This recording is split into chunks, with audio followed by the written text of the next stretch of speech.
Okay, mga kawalastik, nakita naman natin na may garapata. Ngayon, naghanap kami sa labas ng mga may garapata. Itong trial na to ay para malaman natin kung ang ating tick expert ay epektibo. Lalagyan natin tong mga buhay na to. Meron itong tick and flea. Ayan, marami. Sige, ilagay mo na. At may oras tayo. Tingnan natin kung ilang minutes bago sila mawala. Ayan, tingnan natin kung epektibo ang ating tick expert. Nakikita nyo naman siguro talagang gumagalaw. Ayan, oh. Diba? Kita ba? Okay. Ngayon, pag nilagyan natin yan, pag naramdaman na nila agad ang tick expert, ang unang mangyayari sa kanila mga kawalastik ay mananockout. Ano yung mananockout? Ibig sabihin nun, para silang nasuntok ng ating ni King Sila ng tick expert, kasi si King Sila ay ang ating model. Ayan. Sige, pansinin nyo mga kawalastik. Ang on 4:36 start natin. Tingnan natin kung ilang minutes silang bago sila mawalan ng buhay. Ayan. Guys, tingnan nyo naman. Pagkalapat ng ating tick expert, ano na ang nangyayari sa kanila? Hindi na sila agad gumalaw. Ayan, mapapansin nyo mga kawalastik, ang likot niyan bago natin lagyan ng ating tick expert. Pero tingnan mo ngayon. Yan, tingnan natin kung gaano katindi ang ating tick expert mga kawalastik. No edit guys. Tingnan natin. Unang mangyayari sa kanila, hindi sila gagalaw. Aakalain natin patay na sila. Pero wag tayong basta-basta kumbaga sumaya agad. Guys, syempre sasabihin namin na totoo sa inyo. Sa unang lapat natin or sa unang gamit natin ng shampoo na tick expert, guys, hindi lahat 100% mawawala. Hindi lahat mamamatay, guys. So, kaya shampoo yan ay para paulit-ulitin natin yan na paliguan at i-treatment ng ating tick expert. Kaya tingnan yung maigi. Diba? Nasusumba, maliwanag, malinaw. Pakita mo rin yung oras ha. Okay. 1 minute and 15. Okay, ngayon, ang pagbabad ng tick expert guys ay 20 minutes. Ang pinaka-maximum. Ibig sabihin nun, dapat in 20 minutes, natanggal mo na ang gamot, ang tick expert sa body ng dog mo. Diba? Siyempre, kasi bakit? Dahil ito ay pampatanggal ng tick, matapang to. Ayaw natin na mag-cause ng dryness sa skin ng dog natin, yung tick expert. Kaya banlaw agad, maximum ng 20 minutes. O yan ha, okay ha. So, ibig sabihin, pagka shampoo mo, bababadin mo siya ng 20 minutes maximum with banlaw na yon. Okay, ayan. 2 minutes na. Sige guys, gumagalaw-galaw pa sila. Pero mamaya, tapos yan mga yan. Antayin natin. Kasi guys, 20 minutes. So dapat, in 20 minutes, mawawala yan. Pero hindi na mangyayari yon. Dahil concentrated yan, mawawala na agad yan. So, syempre sa shampoo, mga kawalastik, pakita mo ko ng konti. Pero wag mong ikakat. Syempre sa shampoo, mga kawalastik, sinasabon mo yan. So, hindi siya concentrated. 'Di ba? Kaya, merong mga tick and flea na matitirang buhay. Sa uulitin na paggamit natin ng tick expert sa ating mga dog, i-concentrate na natin. Parang ganito. Yung mga nakikita mong tick, bababaran mo uli ng concentrated na. Hindi na yung may bula-bula. Ganun ang mangyayari. So, syempre, hindi yan 100% shoo, wala agad. Hindi yan pwedeng ganun. Step by step yan. So, pag lagi mo nang gagamitin ang tick expert, pag nawala na yung tick, ipang-maintain mo na lang siya once a month o kaya maximum twice a month. Depende sa kagustuhan mong hindi na puntahan yan ng tick and flea. Pero sa ngayon, ito, pinapaliwanag ko sa inyo, sa unang lapat ng shampoo, hindi lahat mawawala. That's a reality, that's a transparency. Transparency yan. Walang ganong shampoo na anti-tick, na medicated, na pag unang shampoo mo, wala na agad. Wala akong ganon. Kaya ito, napaka-transparent namin sa inyo. Yan ang tick expert. 3 minutes na and 48. Ayan. May nakikita mo, may gumagalaw-galaw pa, nagsiswimming pa. Pero pakiwari ko, itong flea parang wala na. parang tapos na ang laban, pakita mo to. Wala na, di ba? Dedo na agad siya. Ay, tingnan natin, parang buhay pa. Sige, 4 minutes. Tingnan natin.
Sa akin.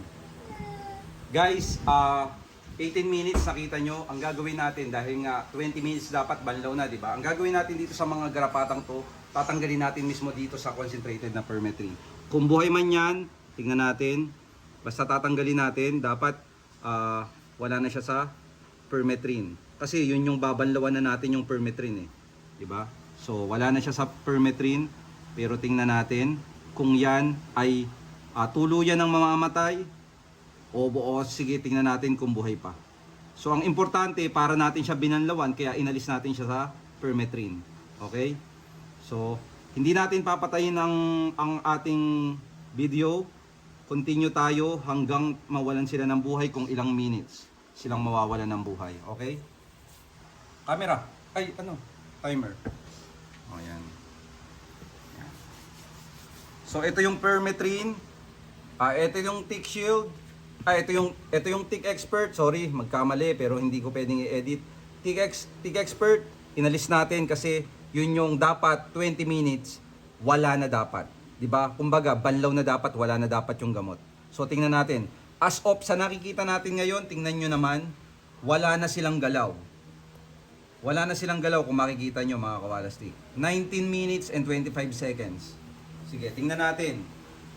Gagalaw-galawin natin? Hindi. Kasi gagalaw yan guys. Pag alam nilang wala nang gumagalaw sa kanila, kung buhay yan, bubuka yung mga kamay niyan. Pero tingnan natin, kahit na hindi ibig sabihin na buhay pa yan kahit sino dyan, ay hindi effective ang permethrin o yung formulation o yung tick expert. Pwede kasing after ng 20 minutes na babad, oras pa yan bago sila tuluyang mamatay. So tingnan natin yan. Kung buhay pa yan, walang problema. Pero kung patay na yan, di mas okay. Tingnan natin. Tuloy. Basta in 20 minutes, banlaw na sila, wala nang permethrin.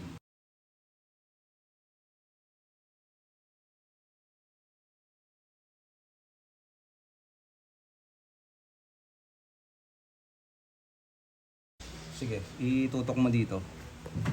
Okay. Sige. Guys, itong dalawa, mukhang dedo na talaga. Kahit ito, mukhang patay na to. Pero ito, may galaw pa siya. Antayin natin kung ilang minutes siya bago mamatay.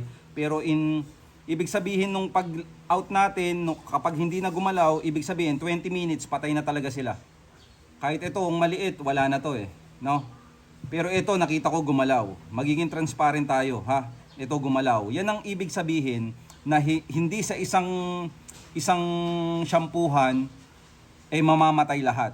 So, tingnan natin. Kasi itong dalawa, mukhang wala na to eh. So, makabilang buhay na tong dalawa. Pati tong maliit na to. Ito rin siguro, hindi na gumagalaw. Pero ito kasi nakitaan ko ng galaw eh. Kaya antayin natin. Ito, tingnan pa rin natin. Magiging transparent ako sa inyo mga kawalastik. Tingnan pa rin natin yan. Para mas maganda, 30 minutes tong video na to. Nang walang putulan, tingnan natin.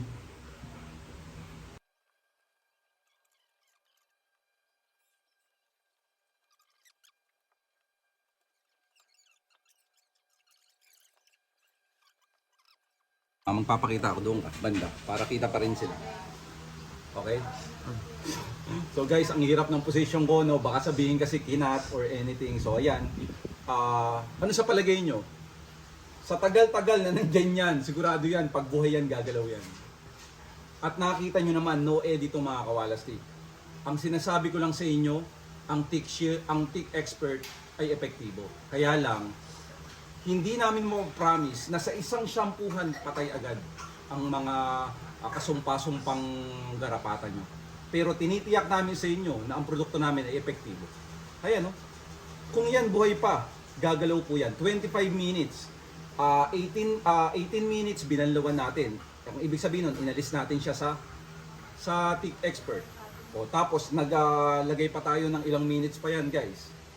Ayan, nakita nyo, dead. Dedo na siya. So, ang ibig ko lang sabihin mga kawalastik, sobrang transparent tayo. Guys, May 22 magkita-kita tayo kung gusto nyo matry ang aming produkto. Tick Expert, hindi lang sa unang shampoohan, mawawala agad yan. Pero pag continue nyo yan hanggang 4, antayin nyo yung instruction ko dahil ako, experience ko ito. Mas maniniwala kayo sa akin kasi mas ginawa ko. Hindi ito, kumuha lang kami ng produkto tapos sinel namin sa inyo. Hindi po kami ganun. Laging may trial. So ito na yung trial. Nakita nyo naman. Patay na yung garapata. In 26 minutes. Nagpakahirap po kami dyan. Nag-effort po kami dyan. Dead na sila. Never nang gagalaw. Kung gusto nyo, hindi ko yan papakailaman. Hanggang gabi, susulyapan ko pa yan kung nabawasan. 2, 4, 6, 6 po yan. May flea, may tick. Ayan, may malaki, may katamtaman lang. Ayan, mga kawalastik. Kung buhay yan, dapat yan gumalaw na yan. Okay? So, hindi ko na tatapusin na 30 minutes to dahil nakita na naman natin. No edit, mga kawalastik. Aantayin kita. Launching namin May 22, 2025 sa TikTok, sa Sam Walastik. May discount, wag kayong mag-alala. Kaya lang, may limited lang kaming ibibigay na discount. Kaya syempre dapat mauna ka. Okay? Malay mo may freebies pa maliban sa Tick Expert naming i-launch. Kaya aantayin ka namin sa TikTok May 22, 2025. Ang time baka may umaga kami, may tanghali kami, o may gabi kami, o isang mahabang 12 hours. Andyan ang launching namin para sa Tick Expert. Ang maganda nito, sinong model? King Sila. Di ba? Kaya magkita-kita tayo. Maraming salamat. Effective ang produkto natin. Tingnan mo, huling banat. Kung buhay yan, gumalaw na yan.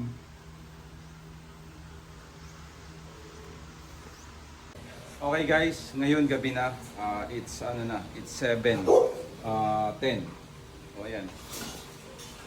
7 tapos 10. Ayan. Ito na yung garapata. Wala na. Hindi na gumalaw. Yan na yun. So, humimbing na talaga sila. Nawala na. Tsugi na. Ayan. No edit guys. So, ano pang inaantay nyo? Antayin nyo na ang May 22 inuulit ko. May 22, 2025. Kung gusto nyo maka-discount. Kasi yun yung launching namin ng Tick Expert.